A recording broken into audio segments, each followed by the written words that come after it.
The meeting room was cold. Riva could feel it in her feathers, that deep chill that came from the human machines that pushed air through metal tubes. She hated everything about this place. The gray walls, the hard chairs that were not made for Valari bodies, the smell of humans that hung in the air like old smoke.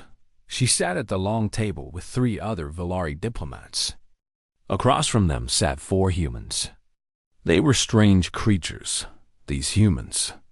No feathers, no wings, just soft skin and those small eyes that seemed to watch everything at once. Riva had learned long ago not to trust those eyes.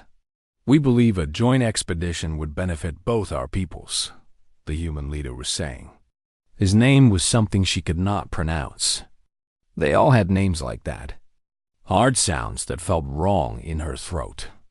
The mineral deposits in the southern valleys could provide resources for decades. Riva's superior, Elder Kale, nodded slowly. He was old and wise, with silver feathers that spoke of many years.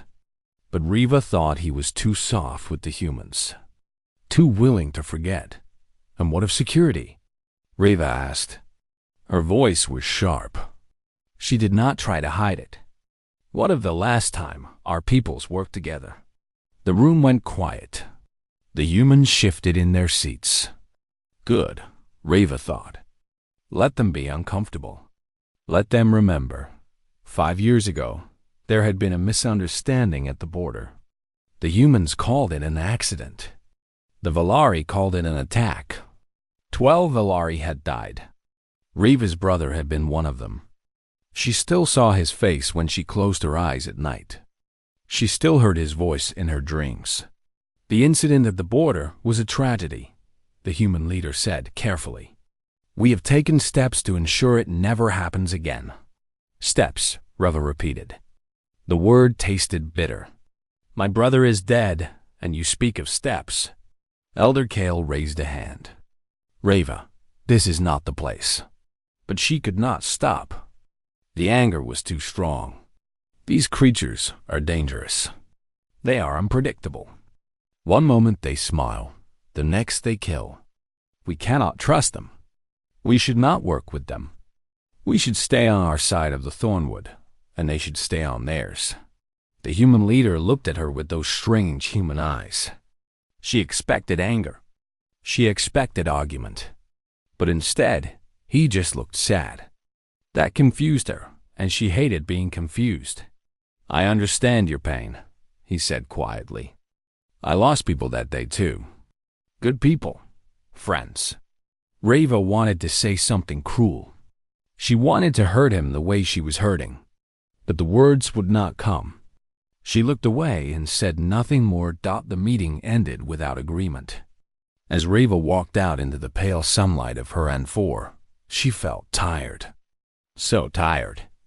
The hatred was heavy, and she had been carrying it for so long. Far across the settlement, in the human medical building, a man named Kim Do-yoon was washing blood from his hands. The blood belonged to a worker who had fallen from a construction platform. Broken ribs. Internal bleeding. Do-yoon had worked for 3 hours to save him, and he had succeeded.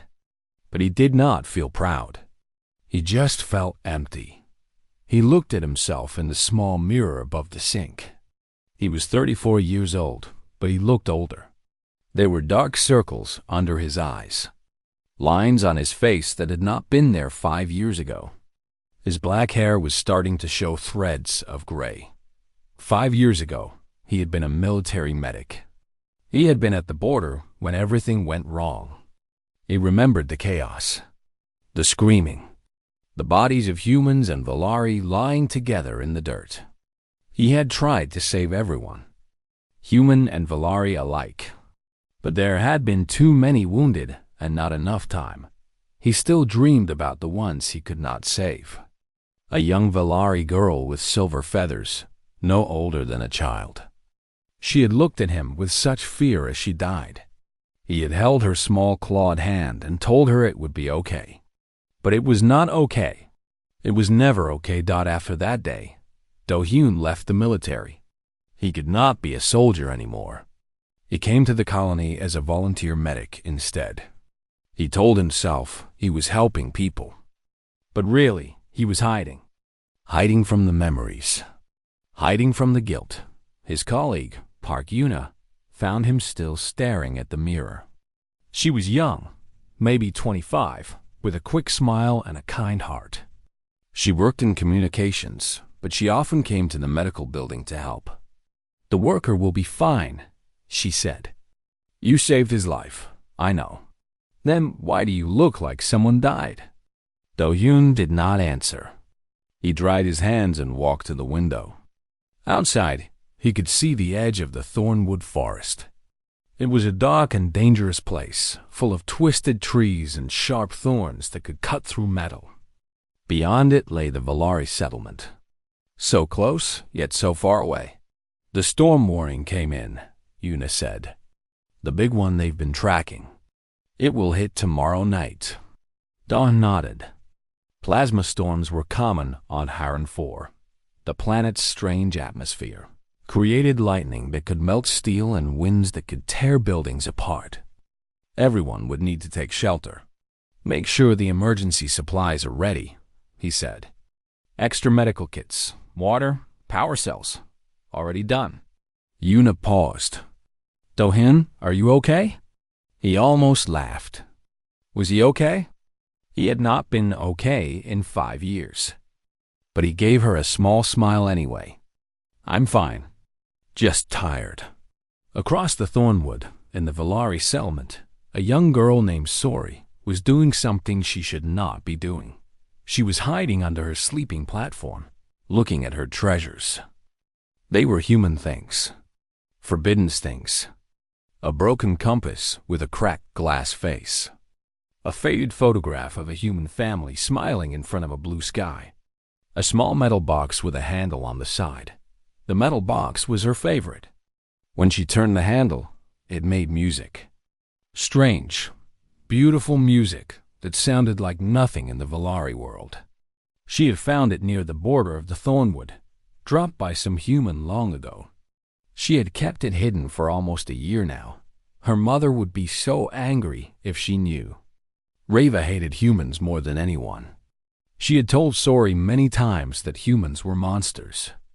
Dangerous creatures that could not be trusted. Sori believed her mother.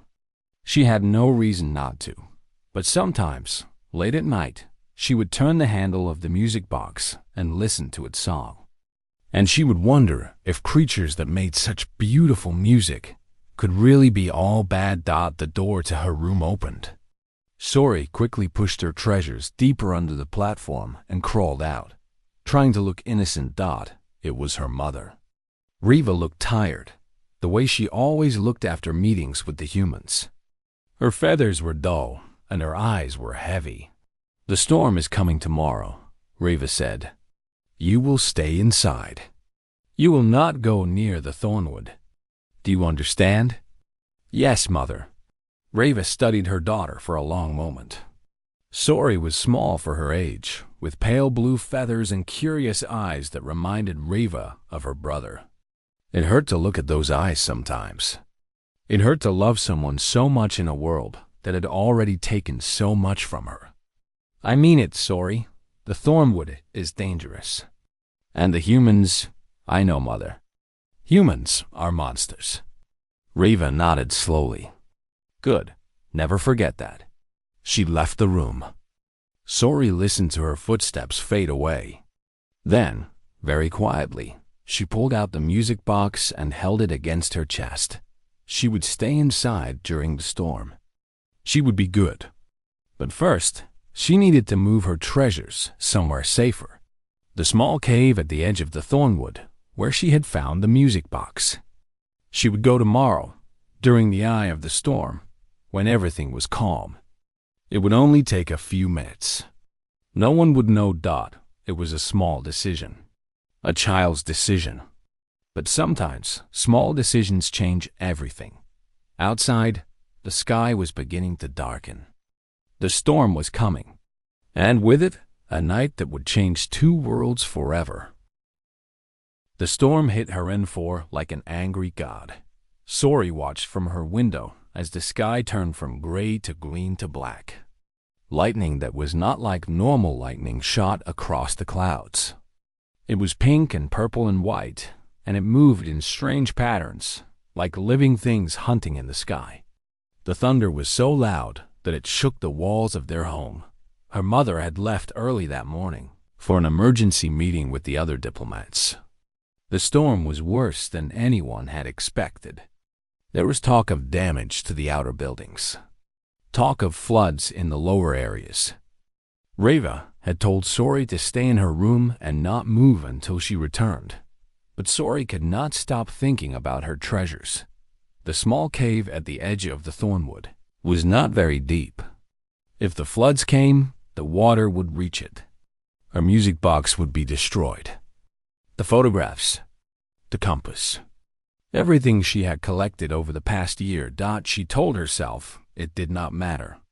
They were just human things, forbidden things. She should not even have them. But the music box played such a beautiful song. The storm raged for hours.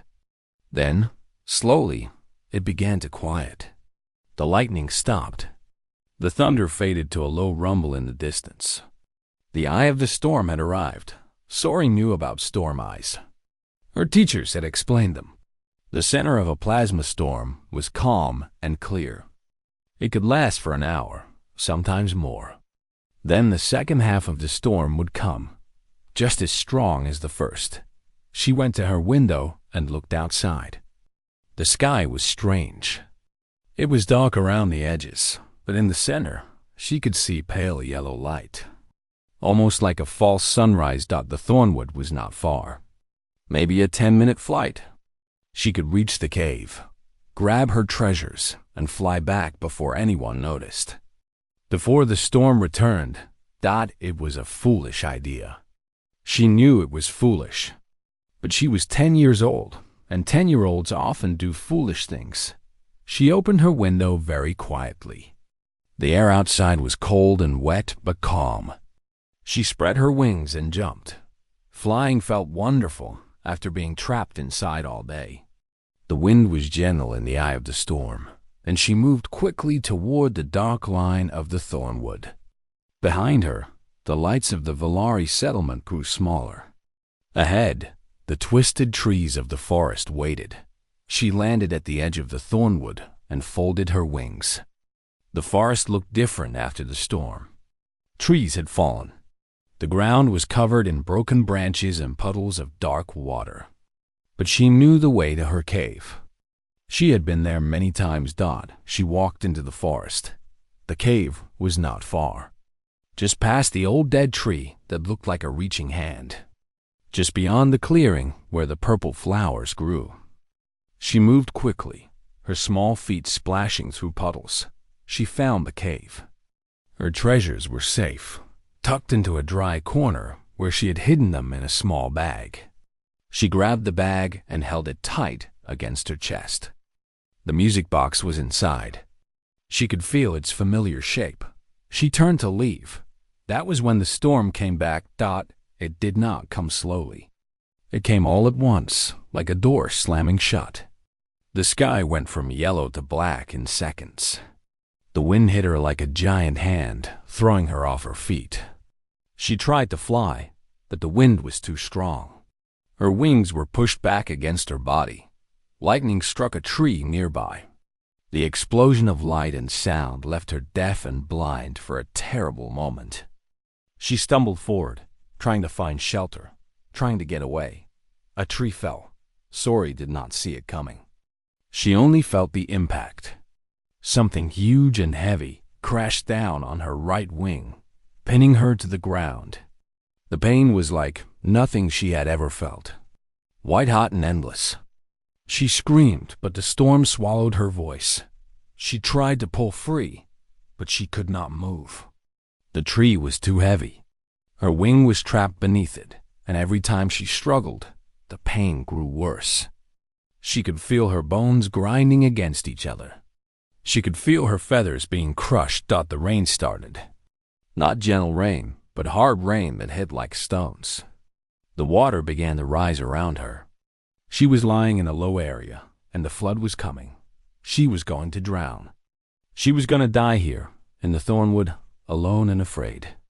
Her mother would never know what happened to her. Her mother would search and never find her body. Story cried. She cried for her mother. She cried for herself. She cried because she was just a child, and she did not want to die. Her hand found the emergency beacon on her belt. It was a small device that all Valari children carried. If you pressed the button, it sent a signal that could be tracked. Her mother had made her promise to always wear it. She pressed the button. The light blinked on, red in the darkness. But the storm was creating so much interference, so much noise in the air. Would anyone even receive the signal? The water rose higher. It touched her chin. Far away, in the human settlement, Kim Do-hyun was checking his equipment for the 10th time. The medical building was crowded. Many humans had come here for shelter, and Do-hyun was treating minor injuries from the storm's first half. Cuts, bruises, a broken arm from a falling roof tile. Nothing he could not handle. He was tired. He had not slept in almost 2 days. But he kept working because working was easier than thinking. Easier than remembering. Yuna found him in the supply room, counting bandages. "The eye will end soon," she said. "Second half of the storm is coming." Do-hyun nodded. "Is everyone accounted for?" "All humans are safe." She paused. "I'm picking up something strange on the old radio equipment." Do-hyun looked up. "Strange how?" "It's a distress signal, but it's not one of ours. The frequency is different." Yuna bit her lip. "I think it's Valari." Do-hyun put down the bandages. "Show me." They went to the communications room. Yuna pointed at an old screen that showed a map of the area. A small red dot was blinking in the middle of the thornwood. "The signal is weak," Yuna said. "The storm interference is making it hard to track. But it's definitely coming from the forest." Do-hyun stared at the red dot. The thornwood, the most dangerous place on Harran 4. Even without a storm, it was deadly. With a storm, it was suicide. "Can you contact the Valari settlement?" he asked. Yuna shook her head. "I've been trying. The plasma is blocking all long-range communication. They won't know about this signal until the storm passes." "How long?" 3 hours. Maybe 4. Do-hyun looked at the screen again. The red dot was not moving. Whoever was out there was trapped. And in 3 hours, they would be dead. He should wait. He should let the Valari handle their own people. He owed them nothing. They hated humans. They would not thank him for interfering. But then he thought about the Valari girl from 5 years ago.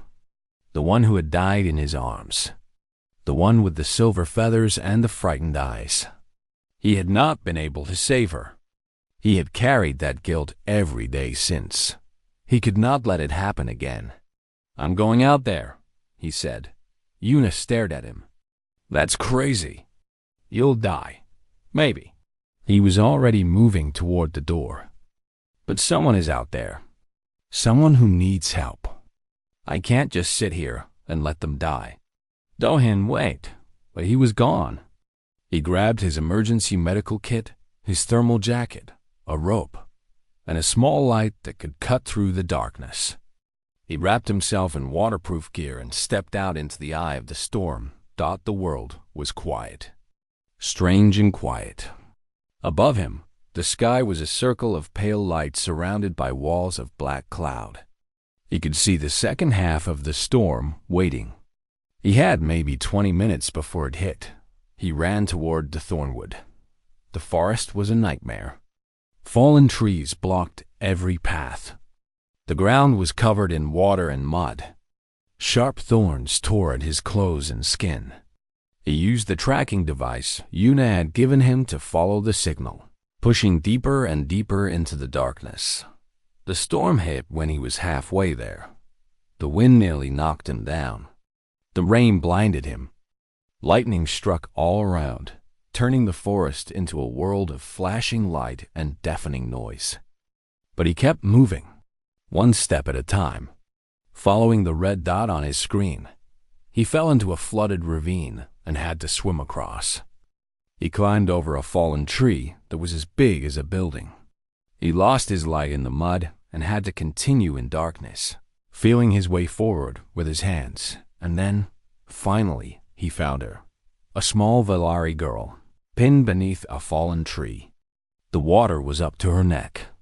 Her eyes were closed. She was barely breathing. Do-yoon did not hesitate. He waded into the water and grabbed the tree, pulling with all his strength. It did not move.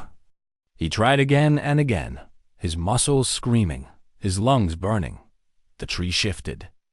Just a little. He found a broken branch and used it as a lever. He pushed and pushed again. Finally, with one last effort, he lifted the tree just enough to slide the girl free.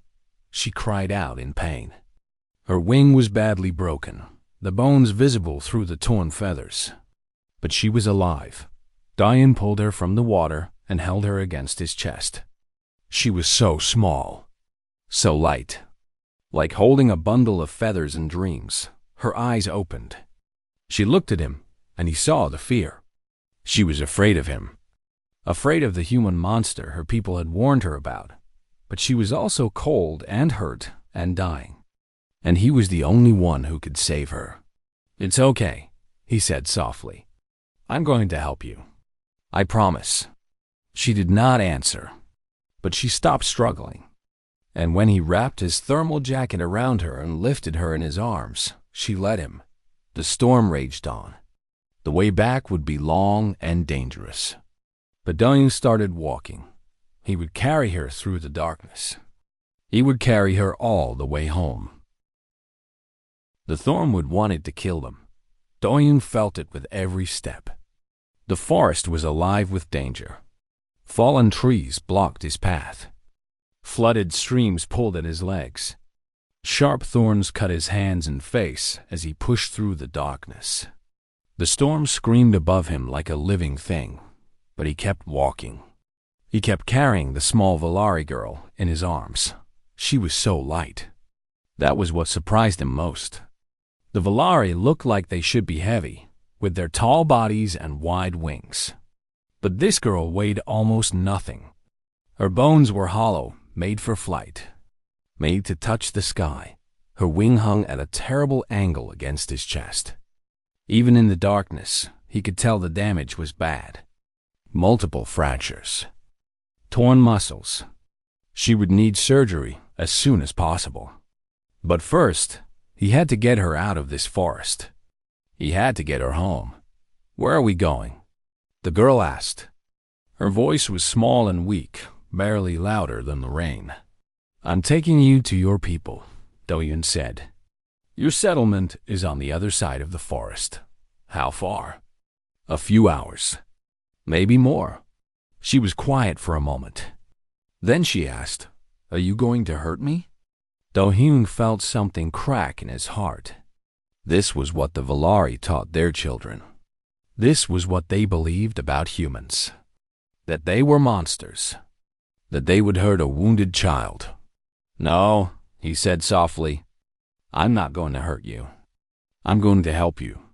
That's all. But you're a human." "Yes, humans are dangerous. Some humans are dangerous. Some are not. Just like some Valari are kind, and some are not. Every person is different." The girl seemed to think about this. The rain pounded down on Do-hyun's back. He could feel the water soaking through his clothes, chilling him to the bone. But his thermal jacket was wrapped around the girl, keeping her warm. He would survive the cold. He had to. "My name is Sori," the girl said. "I'm Do-yoon." That's a strange name. He almost smiled. "I suppose it is." They came to a ravine. The water was rushing through it like a river, dark and fast and full of debris. There was no way around it. Do-hyun would have to cross. He adjusted his grip on Sori, holding her higher against his chest. "Hold on to me," he said. "Don't let go." Her small clawed hand gripped his shirt. He felt her talons dig into his skin, but he did not mind. He waded into the water, thought the current hit him immediately. It pulled at his legs, trying to sweep him away. The water was up to his waist, then his chest. He had to fight for every step. His feet slipped on the rocks. His muscles burned with effort. A floating branch hit him in the back. He stumbled, but did not fall. He could not fall. If he fell, they would both drown. "Don't look," he told Sori. "Close your eyes." She buried her face against his chest. He could feel her trembling. From cold, from fear, from pain. But she did not scream. She did not cry. She was braver than she knew. Do-hyun reached the other side of the ravine and climbed out. He stood there for a moment, breathing hard, water dripping from every part of his body. His legs felt like they were made of stone. But they had made it. "You can open your eyes now," he said. Sori looked up at him. In the brief flash of lightning, he could see her face clearly. She was pale, her blue feathers dark with water. But there was something in her eyes that had not been there before. Something like trust. "Why are you doing this?" She asked. Thought the question was simple. The answer was not. Dying started walking again. The forest was thick here, full of twisted trees and hanging vines. He had to push through them, protecting Sori's broken wing from any impact. 5 years ago, he said slowly, there was a fight. At the border between our peoples. Many humans died. Many Valari died. I was there. I was a medic. Sori was listening. He could feel her attention. There was a Valari girl. She was hurt, dying. I tried to save her, but I could not. I held her hand as she died. She was afraid. So afraid. Do-hyun's voice cracked slightly. I have never forgotten her face. I have never stopped seeing her in my dreams. The rain was softer now, but the wind was still strong. Do-hyun ducked under a fallen tree and kept moving. When I saw your signal, I thought of her. I thought, maybe this time I can save someone. Maybe this time I can make it right. But I'm Valari, Sori said. Your people and my people are enemies. We don't have to be. Do-hyun stepped over a deep puddle. Enemies are made by choices, and choices can be changed. Sori was quiet for a long time. Then she said, I was looking for my music box. Your what? A music box? A human thing. I found it near the border a year ago. When you turn the handle, it plays a song. I hid it in a cave in the forest because I didn't want my mother to find it. Do-hyun thought of the small bag that Sori had been clutching when he found her. He had taken it with them, tucked into his belt. He did not know what was inside. Is it in the bag? He asked. Yes. He stopped walking for a moment. Carefully, with one hand, he opened the bag and found the music box inside. It was small and metal, a little dented but not broken. He gave it to Sori. Turn the handle, she said. Please. Do-hyun looked at the storm raging around them. The lightning, the rain, the howling wind. It seemed like a strange time for music, but he turned the handle anyway. A melody came out of the small box. Soft and gentle. A song from Earth, from a place and time so far away that it might as well have been a dream. Do-hyun recognized it. It was an old lullaby. His grandmother used to sing it to him when he was a child. Sori closed her eyes and listened. Her body relaxed against his chest. The fear slowly left her face. It's beautiful, she whispered. The most beautiful thing I've ever heard. My grandmother used to sing this song. What do the words say? Do-hyun thought for a moment. He had not heard this song in so many years. But the words came back to him, slowly, like old friends returning home. It says that even in the darkest night, the morning will come. That even when you're scared and alone, someone will find you. That you are never truly lost. Sori opened her eyes and looked at him. You found me. Yes. In the darkest night. Yes. She reached up with her uninjured hand and touched his face.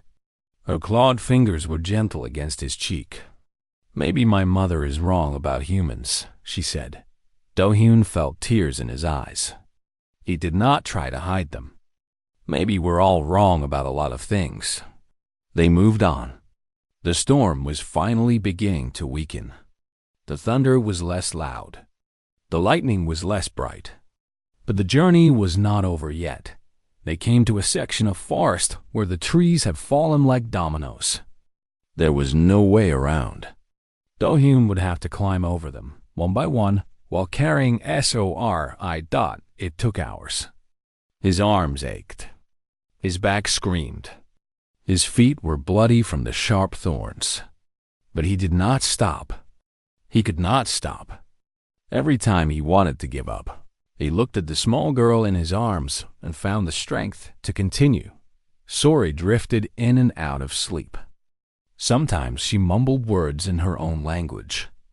Sometimes she called for her mother. Once, she gripped his shirt and cried out in pain as her wing shifted. Do-hyun held her tighter and whispered soft words until she calmed. The sky began to lighten. Not the false light of the storm's eye, but real light. The light of morning. Do-hyun climbed over the last fallen tree and saw the edge of the thornwood ahead. Beyond it, in the gray dawn light, he could see the shapes of buildings. The Valari settlement. We're almost there, he said. Just a little further. Sori opened her eyes. She looked at the settlement, then at him. My mother will be there. She will be worried. I know. She doesn't like humans. She might be angry. I know that too. But you're still taking me home. Yes. Sori was quiet for a moment. Then she said, when I grow up, I want to be like you. Do-hyun did not know what to say. So he just held her a little tighter and kept walking. The sun rose behind the clouds. The storm faded into memory. And somewhere ahead, a mother was waiting for her daughter, not knowing that everything was about to change. Riva had not slept, that she had searched for Sori all night. When she came home from the emergency meeting and found her daughter's room empty, the window open, she had felt her heart stop. She had screamed her daughter's name into the storm. She had tried to fly into the thornwood, but the wind had thrown her back. She had begged the other Valari to help her search, but no one could fly in that chaos. So she had waited.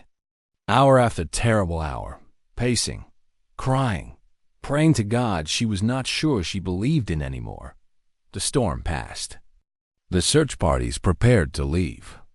Riva was going to go with them, even though she had not slept, even though her wings were weak from her earlier attempts to fly. But Elder Kale stopped her. You are exhausted, he said gently. You will fall from the sky. Stay here. We will find her. She's my daughter. I know. And we will bring her back to you. I promise. Riva did not believe him. She did not believe anyone anymore. But she was too tired to argue. She watched the search parties fly away toward the thornwood, and then she walked to the edge of the settlement. She stood there, looking at the forest. It was ugly in the morning light.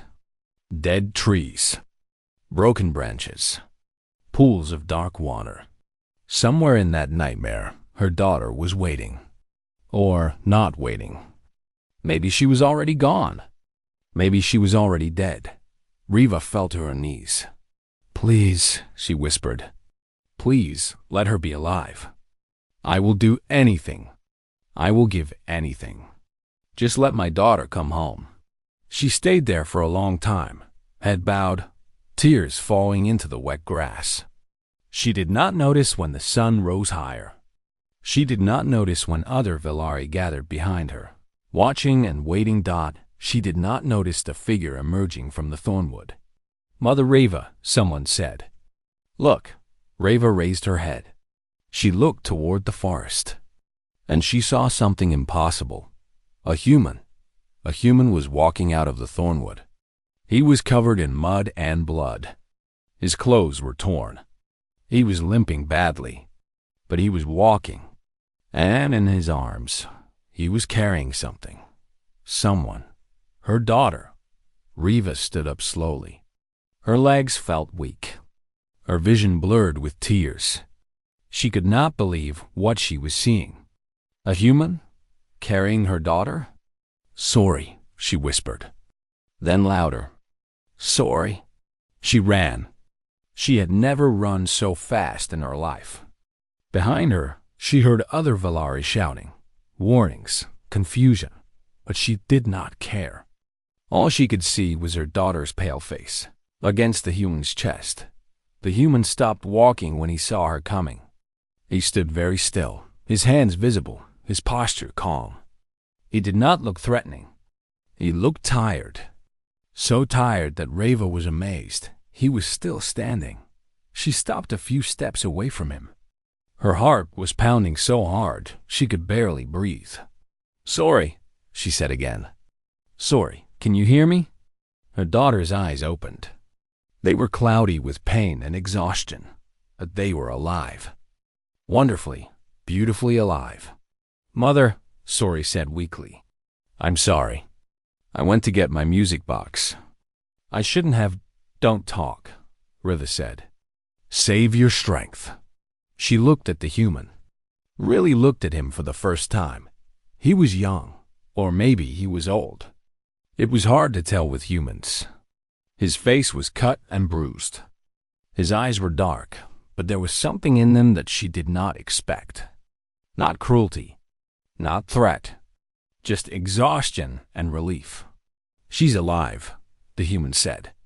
His voice was hoarse, like he had been shouting for hours. Her wing is badly broken. She needs surgery soon. But she's stable. I did what I could. Reva did not know what to say. A human had saved her daughter. A human had walked through the worst storm in decades to bring her child home. It did not make sense. It did not fit with anything she believed. How? She asked. How did you find her? Emergency beacon, the human said. I picked up the signal at our settlement. I followed it into the forest. In the storm? Yes. Reva looked at his torn clothes, his bleeding hands, his legs that were barely holding him up. He had walked through the thornwood during a plasma storm. He had carried her daughter for hours through lightning and floods and danger. No Valari could have done that. The thornwood would have killed them. Other Valari were gathering now. Guards with weapons. Civilians with frightened faces. They surrounded the human, pointing spears and rifles at him. He did not move. He did not fight. He just stood there, holding Sorry gently. Move away from the child, one of the guards said. Put her down and step back. The human looked at Reva. Take her, he said softly. Please. I don't want to drop her. Reva stepped forward and took her daughter from his arms. Sorry was so light, so fragile. Her wing hung at a terrible angle, wrapped in bandages that the human must have applied. The medical work was good. Professional. As soon as Sorry was in her mother's arms, the human stepped back. He raised his hands to show he was not a threat. The guards did not lower their weapons. Who are you? Reva asked. My name is Kim Do-yun. I'm a medic at the human settlement. Why did you do this? Why did you risk your life for my daughter? Do-hyun was quiet for a moment. Then he said, because she needed help. That's all? That's all? Yes, Reva stared at him. She had been taught all her life that humans were monsters. She had seen them kill her people. She had buried her brother because of them. She had spent 5 years hating them with every part of her heart. But this human had walked through hell to save her daughter. He had asked for nothing. He expected nothing. He was just standing there, bleeding and exhausted, waiting to be let go. "Mother," Story whispered. "He played the song for me. He carried me all night. Even when he was tired. Even when he fell. He always got up again." Reva felt something break inside her. Not her heart. Her hatred. The wall she had built around herself for 5 years. It cracked, and through the crack, light came in. She did not know how to process this. She did not know how to thank someone she'd been taught to hate. But she knew she had to say something. "You saved my daughter," she said. Her voice was shaking. "I owe you her life." "You don't owe me anything," Tohim said. "I'm just glad she's okay." He turned to leave.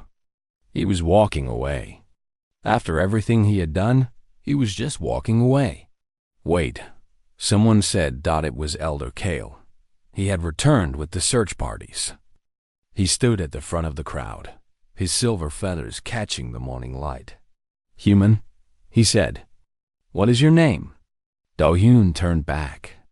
"Kim-doyen. Kim-doyen." Elder Kale spoke the name slowly, as if tasting each syllable. "We will remember this name. We will remember what you did. I don't need to be remembered. I just did what was right." The elder studied him for a long moment. Then he did something that shocked everyone. He bowed, not a small nod, but a full bow. The kind of bow that Valari gave only to heroes and honored guests. "What is right," the elder said, "is often the hardest thing to do. You walked into a storm that would have killed any of us. You carried a child who is not your own. You carried a child who is not your own. You asked for nothing. That is more than right. That is good. And goodness should always be remembered." The guards slowly lowered their weapons. The crowd was silent. Everyone was watching the strange human who stood among them, covered in blood and mud, swaying on his feet. Do-hyun looked at Reva one last time. At the daughter in her arms. At the broken wing that would need surgery. At the small hand that still clutched the dented music box. "Take care of her," he said softly. "She's brave. Braver than she knows." Then he turned and walked away. Toward the Thornwood. Toward the human settlement on the other side. Reva watched him go. She watched until he disappeared into the forest. Until he was nothing but a memory. Story touched her mother's face. "Are you crying, Mother?" Reva wiped her eyes. "Yes. Why?" Reva looked at the place where the human had disappeared. "Because I was wrong," she said. "I was wrong about a lot of things." She carried her daughter to the medical center. But as she walked, she kept thinking about the human. About Kim-doyen. About the way he had held her daughter so gently. About the way he had asked for nothing. Maybe humans were not all monsters. Maybe the real monster had been inside her all along. And as Story was taken into surgery, as the doctors worked to save her wing, Reva made a decision. She did not know exactly what she would do. She did not know how to bridge the gap between their peoples. But she knew she had to try, because if a human could walk through a storm for a stranger's child, then surely she could walk a few steps toward forgiveness. It was the least she could do. It was the very least. 3 months passed. The seasons changed on Harren 4. The storms of autumn gave way to the quiet snows of winter.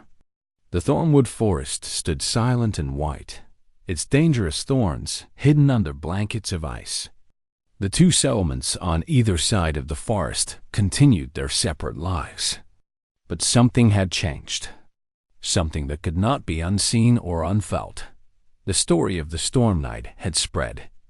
Among the Valari, they whispered about the human who had walked through fire and flood to save a child. Among the humans, they wondered why their quiet medic had risked his life for an alien girl. Both sides asked questions. Both sides searched for answers. And in the middle of it all, a young girl with blue feathers and a healing wing began to dream of bridges. Story's wing had mended well. The surgery had been difficult, but the Valari doctors were skilled. There would be scars. She might never fly as fast as other children, but she would fly. That was what mattered. She sat in her room now, looking at the music box in her hands. She had told her mother about it after the storm. She had expected anger. She had expected punishment. But Riva had just held her close and said nothing. Everything was different now. Her mother was different. She did not speak about humans with hatred anymore. She did not call them monsters. Sometimes, late at night, Sori heard her mother talking with Elder Kale about something called joint cooperation, about something called peace. Sori did not understand all the big words, but she understood one thing. Things were changing. Today was an important day. The Joint Council was meeting. Valari and humans together, in the same room, talking about the future. Sori's mother was going to speak. And for the first time in 5 years, she was going to speak in favor of working with humans. Sori touched the music box gently. Then she put on her warmest coat and went to find a way to the human settlement. The council meeting was held in a neutral building at the center of both territories. It was a simple structure, built years ago when the two peoples first arrived on Haran 4. It had been abandoned after the border incident. Now it was full of life again. Riva stood before the council. Human faces on one side, Valari faces on the other, all of them watching her, waiting. She had prepared a speech. Many pages of careful words, arguments and evidence, logic and reason. But now, standing here, she realized she did not need any of it. She only needed the truth. 3 months ago, she began, I was the loudest voice against cooperation with humans. I called them dangerous, unpredictable monsters. She paused. I was wrong. The room was silent. Riva continued. My daughter Sori was trapped in the thornwood during the great storm. She was pinned under a fallen tree. Her wing was broken. The water was rising. She was going to die. Riva's voice shook slightly, but she kept going. No Valari could reach her. The storm was too strong. Our search parties could not launch. I thought I had lost her forever. She looked at the human side of the room. Her eyes found Kim Do-in, sitting quietly in the back row. He looked healthier now than he had that morning. His wounds had healed, but his eyes still carried that same tired sadness. Then a human walked into the storm, Riva said. He'd picked up my daughter's distress signal on his equipment. He could have ignored it. He could have said it was not his problem. He could have waited for the storm to pass. But he did not. He walked into the thornwood, alone, in the worst storm in 20 years. He found my daughter. He freed her from the tree. He bandaged her wing. He carried her all night through lightning and floods and danger. She felt tears in her eyes. She did not wipe them away. When he emerged from the forest at dawn, he was bleeding, exhausted. He could barely stand. But he carried my daughter gently, carefully, as if she were the most precious thing in the world. Riva's voice broke. And when he gave her to me, he asked for nothing. Not thanks. Not reward. Not recognition. He just said she needed help, and he helped her. She turned to face the full council. I was taught that humans are monsters. But monsters do not walk through fire for strangers' children. Monsters do not give their own warmth to keep a small girl alive. Monsters do not play music boxes in the middle of storms to calm a frightened child. She took a deep breath. I am not asking you to forget the past. I am not asking you to ignore the pain on both sides. But I am asking you to see what I saw. A human risking everything for a Valari child. If that is not the foundation for peace, I do not know what is. The room was still silent. Then Elder Kale stood up. Mother Riva speaks the truth, he said. I saw this human with my own eyes. I saw what he had done. And I believe that if we cannot find peace after such an act, then we do not deserve peace at all. He looked at the human representatives. We propose the building of a joint medical outpost in the Thornwood, a place where both peoples can come for healing, a place staffed by Valari and human doctors together, a bridge between our worlds. Murmurs went through the room, some excited, some uncertain, but no one objected. We would like to offer the position of human co-director to Kim Do-yoon, Elder Kale continued, if he is willing to accept. All eyes turned to the back of the room.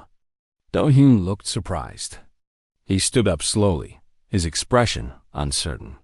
I'm honored, he said carefully, but I need time to think about it. Elder Kale nodded. Of course. Take the time you need. The meeting continued. Details were discussed. Plans were made. But Riva was not listening anymore. She was watching Do-yoon. He sat quietly, not saying much, but his presence filled the room. He was the reason they were all here. The reason peace seemed possible, and he did not even seem to realize it. 3 days later, Sori stood at the edge of the human settlement. She had walked for hours through the Thornwood. Her mother did not know she was here, but Sori had something important to do, something she could not explain. A human woman found her first. Young, with kind eyes and a quick smile. Sori recognized her from the council meeting. You're the little girl, the woman said. Sori, right? Sori nodded. I'm Yuna. I work with Do-yoon. She looked at Sori curiously. Are you looking for him? Yes, I have something to give him. Yuna smiled. Come with me. She led Sori through the human settlement. It was strange and fascinating. The buildings were square and hard, not curved like Valari homes. The humans moved differently, walking instead of flying. But they were not scary. They smiled at her as she passed. Some of them waved. Duhayan was in the medical building, organizing supplies. He looked up when Sori entered, and his face showed genuine surprise. Sori? What are you doing here? Does your mother know? Sori shook her head. I wanted to bring you something. She reached into her coat and pulled out a small object. A wind chime made of crystal and silver. It was beautiful, catching the light and sending rainbows across the walls. This is a family gift, she said. We give it to people we want to call family. My mother gave one to my grandmother. My grandmother gave one to my mother. And now I'm giving one to you. Don stared at the wind chime. His eyes were wide. His hands trembled slightly as he took it. Sorry, I can't. My mother says you're strange for a human, Sori said. I told her maybe humans are just strange, and that's okay. Do-hyun laughed. It was the first real laugh he had given in years. It surprised him. It felt strange and wonderful at the same time. You're something special, he said. You know that. Sori shrugged. I just wanted to say thank you. For saving me. For the music. For everything. She paused, then asked a question she had been thinking about for months. Will you take the job at the outpost? Will you help build the bridge between our peoples? Do-hyun looked at the wind chime in his hands, at the rainbows on the walls, at the small girl with blue feathers and curious eyes. She was alive because of him. And because she was alive, 2 worlds were beginning to heal. Maybe that was enough. Maybe that was everything. Yes, he said. I'll do it. Sori smiled. It was a bright smile, full of hope and light. She took his hand in her small clawed hand and squeezed it. Good, she said. Then let's go home. Both of us. 1 month later, the groundbreaking ceremony was held for the Thornwood Medical Outpost. Valari and humans stood together, watching as Elder Kale and the human leader put the first stones in place. Sori stood between her mother and Do-hyun, holding both their hands. Riva and Do-hyun did not look at each other. They were not friends. Not yet. Maybe not ever. But they were trying. That was what mattered. Thank you, Reva said quietly. For everything. Thank you, Doyun replied. For giving me a second chance. Sori looked up at both of them and smiled. The wind chime that Doyun had hung above the outpost's door caught the breeze. It made a sound like laughter, like hope, like the beginning of something new. And in the years that followed, when people asked how peace began on Harran 4, the answer was always the same. It began with a storm, a child, and a human who carried her home.